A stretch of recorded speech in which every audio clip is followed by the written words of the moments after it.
হরে কৃষ্ণ। বন্ধুরা, তোমরা সবাই কেমন আছো? আশা করি তোমরা সবাই অনেক বেশি ভালো আছো, সুস্থ আছো। আর আমরাও ভালো আছি, সুস্থ আছি।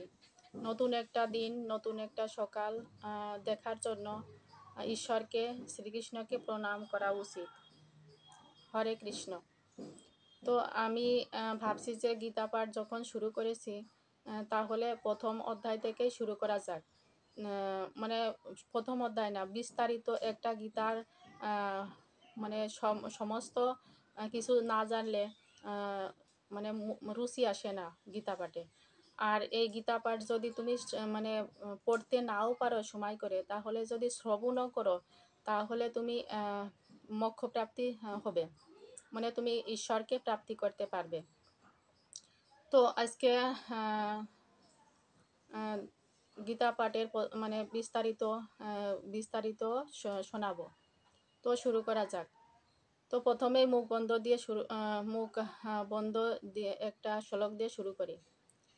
ওং নমো ভগবতে বাসুদেবায়, ওং নমো ভগবতে বাসুদেবায়, ওং নমো ভগবতে বাসুদেবায়। ওং অজ্ঞানতিমিরন্দিশং জনাঞ্জনা শলাকয়া চক্ষুমৃতং যেন তস্মাই শ্রী গুরবে নমঃ। শ্রী চৈতন্য মনোভীষ্টং স্থাপিতং যেন ভূতলে স্বয়ং রূপ কদা মোহন দন্তাপি কান্তিকম। বন্দেহং শ্রীগুরু শ্রীযুত কমলং শ্রীরূপ বৈষ্ণবাজ্য শ্রীরূপ সাজাগ্রতং সগণ ললিতাথং সজীবং সাদুতং সাবুধিতং পরিজনং কৃষ্ণ চৈতন্য দেবং শ্রী রাধা কৃষ্ণ পাদং সহগণ ললিতা শ্রী বিশাখাদিশা। শ্রীকৃষ্ণ চৈতন্য প্রভু নিত্যানন্দ শ্রী অদ্বৈত গদাধর শ্রীবাসাদি গৌর ভক্তবৃন্দ।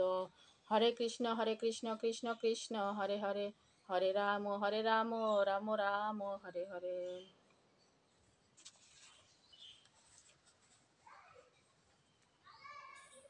দাপর যুগের কথা। মানে এখন হচ্ছে কি যুগ চলছে? এখন হচ্ছে কলিযুগ চলছে, আর সেটা হচ্ছে দাপর যুগের কথা। তো দাপর যুগে হস্তিনাপুরে নামে এক রাজ্য ছিল। আর এই দাপর যুগে হস্তিনাপুরে নামে একটা রাজ্য ছিল। আর সেই রাজ্যের রাজা ছিলেন হচ্ছে বিচিত্রবীর্য। আর সেই রাজ্যের রাজত্ব ছিল বিচিত্রবীর্য। রাজা বিচিত্রবীর্যর আবার দুই পুত্র ছিল, দুই ছেলে ছিল। একজনের নাম হচ্ছে ধৃতরাষ্ট্র, আর একজনের নাম হচ্ছে পাণ্ডব। জ্যৈষ্ঠ ধৃতরাষ্ট্র, মানে এখানে হচ্ছে ধৃতরাষ্ট্র হচ্ছে বড় আর পাণ্ডব হচ্ছে ছোট। কিন্তু ধৃতরাষ্ট্র ছিলেন জন্ম থেকেই অন্ধ। সেজন্যই পিতার মৃত্যুর পর তিনি রাজা হতে পারলেন না। কারণ কোনো অন্ধ ব্যক্তি দিয়ে ঘোড়া দিয়ে যেরকম চলা যায় না, সেরকম অন্ধ রাজা দিয়েও রাজত্ব চালনা করা যায় না। সেজন্য বড় হওয়া সত্ত্বেও ধৃতরাষ্ট্র রাজা হতে পারলেন না। তো রাজা হলেন ছোট ভাই পাণ্ডব। কিন্তু দুর্ভাগ্যবশত রাজা পাণ্ডু অকালে মারা যান। তখন কি করবে? তখন বাধ্যতামূলক অন্ধ ব্যক্তি ধৃতরাষ্ট্রের উপরই রাজ্যভার পতিত হলো। ধৃতরাষ্ট্রের ছিল 100 পুত্র। আর এই ধৃতরাষ্ট্রের ছিল 100 পুত্র। তাদের মধ্যে দুর্যোধন ছিল বড়। ধৃতরাষ্ট্রের বড় পুত্র নাম হচ্ছে দুর্যোধন। তো 100 পুত্রের নাম তো আর নেওয়া যায় না। নিতে নিতে হয়তো দেখা গেল যে পাঠ আর সম্পূর্ণ হবে না। তো পাণ্ডুর ছিল 5 পুত্র। তো পাণ্ডুর 5 পুত্র যুধিষ্ঠির, ভীম, অর্জুন, নকুল ও সহদেব। ধৃতরাষ্ট্রের পুত্রগণ কৌরব এবং পাণ্ডুর পুত্রগণ পাণ্ডব নামে পরিচিত ছিলেন। ধৃতরাষ্ট্রের পুত্রগণ কৌরব আর পাণ্ডুর পুত্রগণ পাণ্ডব নামে পরিচিত ছিলেন। কৌরবেরা ছিলেন পাপাচারী, আর এই কৌরবেরা মানে দুর্যোধনের ছেলেটেলেরা এরা ছিল পাপাচারী, আর সেই সাথে অধর্মকও ছিল। তারা ধর্ম মানত না। পাণ্ডব অধার্মিক, আর পাণ্ডবেরা ছিলেন হচ্ছে ধার্মিক, আর পাণ্ডবেরা ছিলেন হচ্ছে ধার্মিক। দুর্যোধন পাণ্ডবদের অত্যন্ত হিংসা করতেন। আর যে ধৃতরাষ্ট্রের ছেলে দুর্যোধন এই রাজত্ব নিয়ে পাণ্ডবদের অত্যন্ত হিংসা করতেন। তিনি পাণ্ডবদের জ্যেষ্ঠ, মানে তিনি দুর্যোধন হচ্ছে তার দাদা, মানে কাকার ছেলে যুধিষ্ঠির মানে বড়, তাকে কপট খেলায় আহ্বান করে। ক্ষত্রিয়দের মানে পাশা খেলায় যদি আহ্বান করা হয় তাহলে করতেই হয়। ক্ষত্রিয়দের যুদ্ধ পাশা খেলা যদি আহ্বান করা হয়, যদি না আসে তাদের হচ্ছে পাপ হয়। সেজন্য তাদের আহ্বান করে, এই চতুরতা কাজে লাগিয়ে দুর্যোধন যুধিষ্ঠিরকে আহ্বান করে পাশা খেলায়। আর সেই পাশা খেলায় যুধিষ্ঠিরকে হারিয়ে দিয়ে 12 বছর বনবাস এবং 1 বছর অজ্ঞাতবাস। অজ্ঞাতবাস মানে তুমি যেখানেই থাকো তোমাকে যদি চিনে নাই তাহলে আবার 12 বছর পুনরায় বনবাস থাকা লাগবে। তোমাকে চেনা যাবে না, ধরা যাবে না, ধরা ছোঁয়ার বাইরে থাকতে হবে। একেই বলে অজ্ঞাতবাস। এই 13 বছর বনে পাঠাইয়া দিয়ে দুর্যোধন রাজা হইলেন। 13 বছর চলে গেল। পাণ্ডবগণ আবার হস্তিনাপুরে ফিরে আসে এবং হস্তিনাপুরে পাণ্ডবরা ফিরে এসে রাজত্ব দাবি করলেন। কিন্তু পাপমতি দুর্যোধন বিনা যুদ্ধে এক বিন্দু মানে মাটি দিতেও রাজি হলেন না। মানে সূচের আগায় যতটুকু মাটি ততটুকুও দিতে রাজি হলেন না দুর্যোধন, কপট দুর্যোধন। ফলে কুরুক্ষেত্র নামক স্থানে ভীষণ যুদ্ধ বাঁধল। এই যুদ্ধর নাম কুরুক্ষেত্র যুদ্ধ।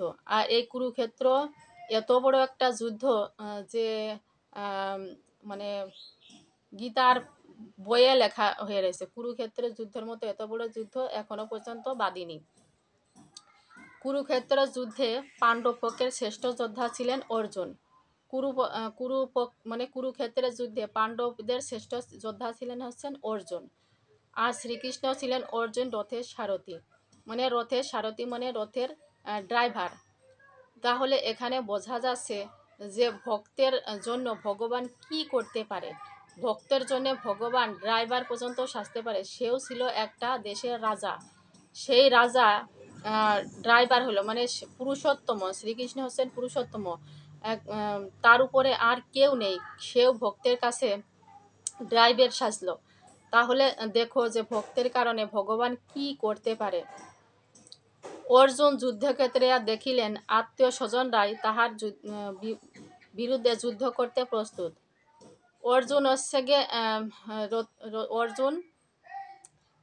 যুদ্ধ করতে গিয়ে দেখে যে তার আত্মীয় স্বজনরাই সেখানে গিয়ে তার বিপক্ষে যুদ্ধ করতেছে। তিনি তাহাদের সহিত যুদ্ধ করতে চাইলেন না। আপনজনের সহিত কেউ যুদ্ধ করতে চায় না। এই সময় শ্রীকৃষ্ণ বিহিত উপদেশ দিয়া তাহাকে কর্তব্য প্রবণিত করিলেন। এই সময় শ্রীকৃষ্ণ তাকে উপদেশ দিলেন যে তোমার কি করা উচিত আর কি করা উচিত নয়। আর এই উপদেশই হচ্ছে শ্রী ভগবদ গীতা বা গীতা। গীতার প্রথম কথাই হচ্ছে নিষ্কাম কর্ম, অর্থাৎ ফলের আকাঙ্ক্ষা না করিয়া কর্ম করো। ফলের আশা করা যাবে না। তুমি কর্ম করবে কিন্তু ফলের আশা করবে না। নিষ্কাম কর্ম করতে করতে জ্ঞানের উদয় হয়। এই নিষ্কাম করতে করতে করতে তোমার জ্ঞান হবে। সেই জ্ঞান থেকে তুমি বুঝতে পারবে যে কোন কাজটা করা তোমার উচিত আর কোন কাজটা করা উচিত নয়। তখন তুমি বুঝতে পারবে যে সব কাজই হচ্ছে ভগবানের। সেই কাজ করিবার তার ভার আমাদের উপর। আমরা কাজ করিয়া যাইব মাত্র, ফলের আশা করিব না। এই জ্ঞানের সঙ্গে জাগে ভক্তি। ভক্তি মন প্রাণ ভগবানকে সম্পন্ন করে। ভক্তি দিয়ে ভগবানকে, জ্ঞান থেকে ভক্তি উৎপন্ন হয়। আর এই ভক্তি দিয়ে মন প্রাণ দিয়ে ভগবানকে ডাকলে তখনই ভগবানকে পাওয়া যায় বা মোক্ষ প্রাপ্তি হয়। গীতার এই উপদেশ তখনই সার্থক হয়। সঞ্জয় ছিলেন ধৃতরাষ্ট্রের সারথি। আর তিনি ধৃতরাষ্ট্রের নিকট কুরুক্ষেত্রের যুদ্ধের এই ঘটনাবলী বর্ণনা করেন। এই প্রসঙ্গে তিনি গীতার উপদেশমৃত বিবৃত করেন। সঞ্জয় ছিলেন হচ্ছে ধৃতরাষ্ট্রের ড্রাইভার। তো একে দিব্য জ্ঞান দান করেছিলেন শ্রীকৃষ্ণ। শ্রীকৃষ্ণ দিব্য জ্ঞান দান করেছিলেন সঞ্জয়কে, যাতে করে উনি হচ্ছে ঘরে বসেই সব কিছু কুরুক্ষেত্রের দর্শন করতে পারে। আর সেই দর্শন করা জিনিস মানে যুদ্ধটা মানে যা যা ঘটে সব কিছুই ধৃতরাষ্ট্রকে বলতে পারে। যেহেতু ধৃতরাষ্ট্র ছিলেন অন্ধ এবং সেখানে গিয়ে উনি মানে সরাসরি দেখতে পারছেন না, এজন্য সঞ্জয়কে দিব্য চক্ষুর মাধ্যমে ধৃতরাষ্ট্র সব কিছু জানতে পারছিলেন। সব কিছু জানার এই ঘটনাবলী তিনি ধৃতরাষ্ট্রকে বিবর্ণ করে শোনাচ্ছিলেন। এই হচ্ছে মূল কথা। মূল কথাই হচ্ছে যে শ্রী ভগবদ গীতা শুধু একটা গীতাই নয়, এটা হচ্ছে তুমি যদি রাজনীতিক দিক দিয়ে নাও তাও তুমি উন্নতি করতে পারবে, যদি লাইফের সাথে নাও তাও উন্নতি করতে পারবে, আর যদি তুমি মানে ধর্মক্ষেত্রে নাও তুমি মোক্ষ প্রাপ্তি করতে পারবে। তুমি যে দিকেই নেবে এই গীতা, তুমি যে দিকেই নেবে সেই দিকেই তোমার উন্নতি হবে। মানে এজন্য গীতা পাঠ মানে জীবনের একটা গুরুত্বপূর্ণ অংশ। আর এই গীতা পাঠের পর মাহাত্ম্য পাঠ করতেছি।